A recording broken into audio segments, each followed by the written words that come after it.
Let's talk about how you do an inspection if you get inspected at a port of entry or by an officer when you're using the Qualcomm Omnitracs system. So if that happens, I'm here at my status screen in hours of service. What I want to do is I come over to day log. They've changed this. In the past, it used to be under 8 days. That's not the case anymore. And sometimes you look at this and think, oh, this is how I do it. Log request, fax email. This is actually just to email it to yourself. Log request is trying to ask the information from your company to update your logs in case you think something's out of whack. So you don't do it in 8 days, you do it in day log. And as you can see, there's actually an option there for that. So a couple ways to do this. First is an inspector might just want to look at it on your device. So you can go into inspector mode and they can look at it this way. They can cycle through the days here.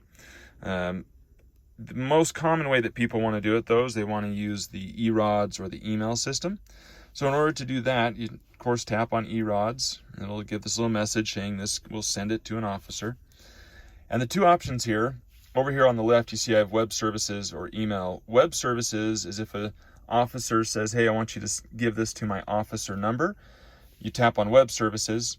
He'll give you his unique number, which is usually a combination of some numbers and letters. And then you hit send. And that will send it to him. Sometimes it's confusing because it's comments, but it's actually where you put in the officer's unique identity eRods number. Or if they want email, then just click on email and then ask the officer, ask the officer for his email. Once again, in the comments, type the email and that will send it to the officer once you hit send through the email. So that's a pretty easy way to do it. Another thing that's super important to know is they might ask for your DOT quick reference card. That cannot be found on here. It's something you've got to have with you. We put it in all of our registration books, and that's this guy right here.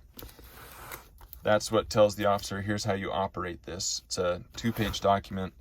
So make sure you have that, because if you don't, you can actually get a violation for it, and you can get it online or just contact your company. They'll have it for you. That's how you go through an inspection with Omnitracs.